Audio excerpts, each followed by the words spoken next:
ದಯಮಾಡಿ ನಮ್ಮ ಕುಮಾರಣ್ಣನಿಗೆ ಒಂದು ಸವಾಲ್, ಯಾರು 60% ಕೊಟ್ಟರು ಯಾರು ಕರ್ಕವಲ್ರ? ಹೋದ್ ಸರಿ ಒಂಥರ ಉಡ್ತು, ಈ ಸರಿ ಒಂಥರ ಉಡ್ತು. ಮೂಲ ಕಾರಣ ಇಂದಿನ ಬಿಜೆಪಿ ಸರ್ಕಾರ, ಇವ್ರ ಕೇಂದ್ರ ಸರ್ಕಾರ ಹೆಂಗ್ ನಾರ್ತಾ ಐತೆ ಅನ್ನೋದ್ರ ಮೊದಲು ನೋಡ್ಕೊಳ ಕೇಳಿ. ಇವತ್ತು ಕೇಂದ್ರ ಸರ್ಕಾರ ಏನು ಮಲತಾ ಇದ್ದವನ್ನೇ,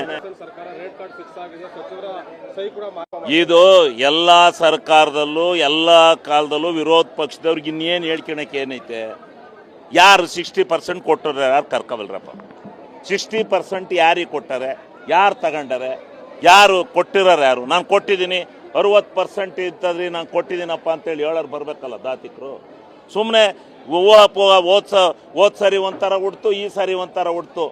ಏನು ಇವತ್ತೇನಾದರೂ ಗುತ್ತಿಗೆದಾರರ ಹಣಕಾಸಿಗೆ ತೊಂದರೆ ಆಗಿದ್ದರೆ ಅದಕ್ಕೆ ಮೂಲ ಕಾರಣ ಇಂದಿನ ಬಿಜೆಪಿ ಸರ್ಕಾರ 1,00,000 ಕೋಟಿಗೂ ಅಧಿಕವಾಗಿ ಕ್ರಿಯಾ ಯೋಜನೆಗಳನ್ನು ಬಿಟ್ಟೋಯ್ತು.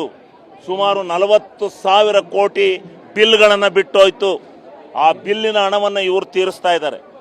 ಇವರು ತೀರಿಸಿದ್ದು ಸರ್ವೇ ಸಾಮಾನ್ಯವಾದ್ದು. ಹಿಂದಿನ ಸರ್ಕಾರ ಬಿಟ್ಟೋಗೋವಂಥ ಹಣವನ್ನು ಮುಂದಿನ ಸರ್ಕಾರ ತೀರಿಸ್ಕೊಂಡು ಹೋಗೋದು. ಅದರಲ್ಲಿ ಸ್ವಲ್ಪ ಹೆಚ್ಚಿನ ಮಟ್ಟದಲ್ಲಿ ಬೊಮ್ಮಾಯಿ ಸರ್ಕಾರ ಬಿಟ್ಟೋಯ್ತು.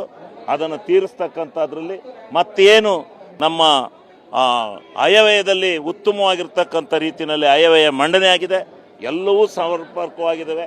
MLAಗಳು ಯಾವುದೋ ಸಣ್ಣ ಪುಟ್ಟ ಕೆಲಸ ಆಗಲಿಲ್ಲ ಅಂತೇಳಿ ಮಾತಾಡಿರ್ಬೋದು, ಆದರೆ ಎಲ್ಲವೂ ಚೆನ್ನಾಗಿ ನಡೀತಾ ಇದೆ. ಯಾವುದೇ ಹಣಕಾಸಿನ ತೊಂದರೆ ಇಲ್ಲ. ಹಣಕಾಸು ಸುಭದ್ರವಾಗಿ ನಡೀತಾ ಇದೆ. ಇವರು ಸುಮ್ಮನೆ ಇನ್ನೇನು ಹೇಳೋಕ್ಕಿಲ್ವಲ್ಲ. ಯಾವ್ದಕ್ಕಾರ ಸತ್ರು ಸಾಕು ಅದನ್ನು ರಾಜಕೀಯವಾಗಿ ಎಳಿತಾರೆ, ಯಾವ್ದಕ್ಕಾರ ಒಂದು ದುಡ್ಡು ಇಲ್ಲದೆ ಇದ್ರೆ ಸಾಕು ಅದನ್ನು ರಾಜಕೀಯಕ್ಕೆ ಎಳಿತಾರೆ. ಇನ್ನೇನು ಮಾಡ್ತಾ ಇದ್ದಾರೆ ಇವ್ರ ಕೇಂದ್ರ ಸರ್ಕಾರ ಹೆಂಗ್ ನಾರ್ತಾ ಐತೆ ಅನ್ನೋದ್ರ ಮೊದಲು ನೋಡ್ಕೊಳ ಕೇಳಿ. ಸುಮ್ಮನೆ ಬಂದುಬಿಟ್ಟು ಅದು ಬಿಡ್ಬಿಟ್ಟು ಇಲ್ಲಿ ದಿವಸ ಕೂತ್ಕೊಂಡು ರಾಜ್ಯ ಸರ್ಕಾರದ ಮೇಲೆ ಬೇಡ ಇವೆರಡು ಕೆಲಸ ಮಾಡ್ಸಕ್ಕೆ ಹೇಳಿ. ಎಷ್ಟು ಯಾವ ಮಹತ್ವಪೂರ್ಣವಾದಂಥ ನಿರ್ಣಯ ಆಗಿತ್ತು ಈ ದೇಶದ ಹಣಕಾಸಿನ ವ್ಯವಸ್ಥೆನಲ್ಲಿ. ಹಣಕಾಸು ಆಯೋಗ ರಚನೆ ಮಾಡಿದ್ರು. ಅದರ ಬದ್ಧತೆಯನ್ನು ಆಚರಣೆ ಮಾಡ್ತಕ್ಕಂಥ ನಿಟ್ಟಿನಲ್ಲಿ ಇವತ್ತು ಕೇಂದ್ರ ಸರ್ಕಾರ ಏನು ಮಲತಾಯಿ ಧೋರಣೆ ಮಾಡ್ತಾ ಇದೆ, ಅದನ್ನು ನಿಜವಾಗ್ಲೂ ಇವರಿಗೆ ಬದ್ಧತೆ ಇದ್ದರೆ, ಇಡೀ ಸಮಗ್ರ ಭಾರತ ಆಗಬೇಕು ಅಂತ ಇದ್ದರೆ ಭಾರತ ಒಂದೇ ಅಂತಕ್ಕಂಥ ಭಾವನೆ ಏನಾರು ಇದ್ದರೆ ರಾಜಕಾರಣವನ್ನು ಬಿಟ್ಟು ಯಾವ್ಯಾವ ರಾಷ್ಟ್ರದಲ್ಲಿ ಯಾವ್ಯಾವ ರಾಜ್ಯದಲ್ಲಿ ಏನೇನು ಸಮಸ್ಯೆ ಇದೆ ಅದ್ರ ಕಡೆ ಮೊದಲು ಗಮನ ಹರಿಸಕ್ಕೆ ಹೇಳಿ. 1 ನೇಷನ್ 1 ಟ್ಯಾಕ್ಸ್ ಅಂತ ತಗೊಂಡು ಎಲ್ಲನೂ ತಗೊಂಡು ಕೇಂದ್ರದಲ್ಲಿ ಗುಡಾಕೊಂಡು ಈಗಿಲ್ಲಿ ಇವ್ರು ನಮ್ಮನ್ನು ಏನೋ ಒಂಥರ ಭಿಕ್ಷುಕರು ಮಾಡ್ಕೊಂತಿರುತ್ತವ್ರೆ ಇವರು. ಇದು ಸಲ್ಲದು, ಇದು ಮಾಡ್ತಕ್ಕಂಥದ್ದಲ್ಲ. ಇವ್ರು ಮಾಡಿರ್ತಕ್ಕಂಥದ್ದು ನಿಜವಾಗಲೂ ತಪ್ಪು.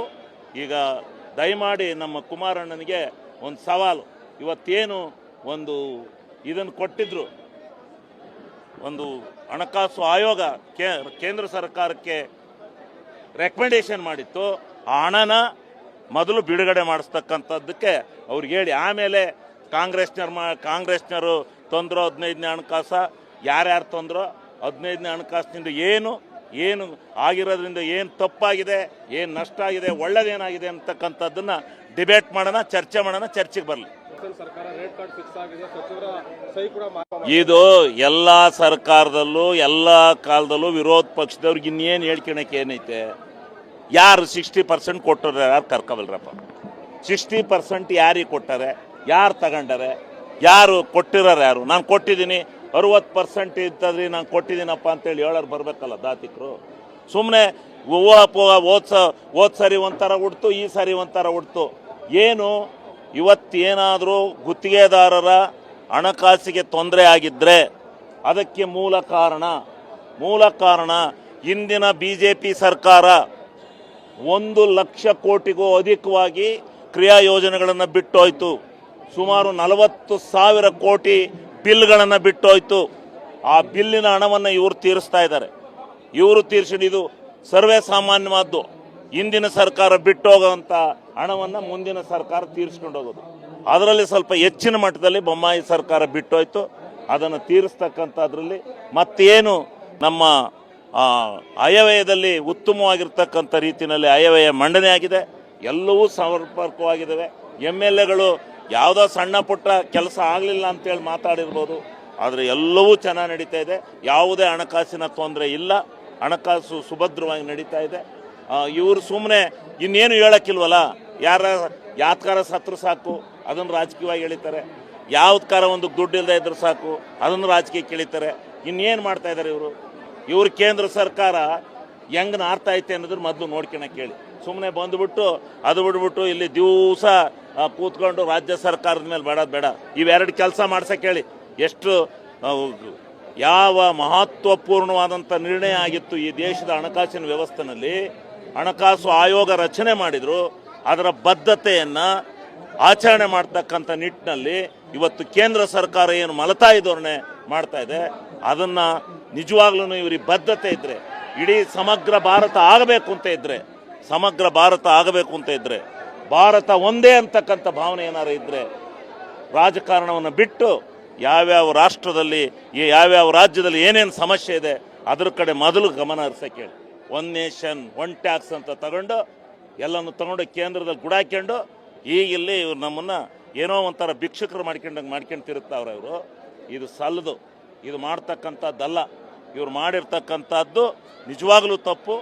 ಈಗ ದಯಮಾಡಿ ನಮ್ಮ ಕುಮಾರಣ್ಣನಿಗೆ ಒಂದು ಸವಾಲು, ಇವತ್ತೇನು ಒಂದು ಇದನ್ನು ಕೊಟ್ಟಿದ್ರು, ಒಂದು ಹಣಕಾಸು ಆಯೋಗ ಕೇಂದ್ರ ಸರ್ಕಾರಕ್ಕೆ ರೆಕಮೆಂಡೇಶನ್ ಮಾಡಿತ್ತು, ಆ ಹಣನ ಮೊದಲು ಬಿಡುಗಡೆ ಮಾಡಿಸ್ತಕ್ಕಂಥದ್ದಕ್ಕೆ ಅವ್ರಿಗೆ ಹೇಳಿ. ಆಮೇಲೆ ಕಾಂಗ್ರೆಸ್ನವರು ತಂದ್ರು 15ನೇ ಹಣಕಾಸ, ಯಾರ್ಯಾರು ತಂದ್ರು 15ನೇ ಹಣಕಾಸಿನಿಂದ ಏನು ಆಗಿರೋದ್ರಿಂದ ಏನು ತಪ್ಪಾಗಿದೆ, ಏನು ನಷ್ಟ ಆಗಿದೆ, ಒಳ್ಳೆಯದೇನಾಗಿದೆ ಅಂತಕ್ಕಂಥದ್ದನ್ನು ಡಿಬೇಟ್ ಮಾಡೋಣ, ಚರ್ಚೆಗೆ ಬರಲಿ.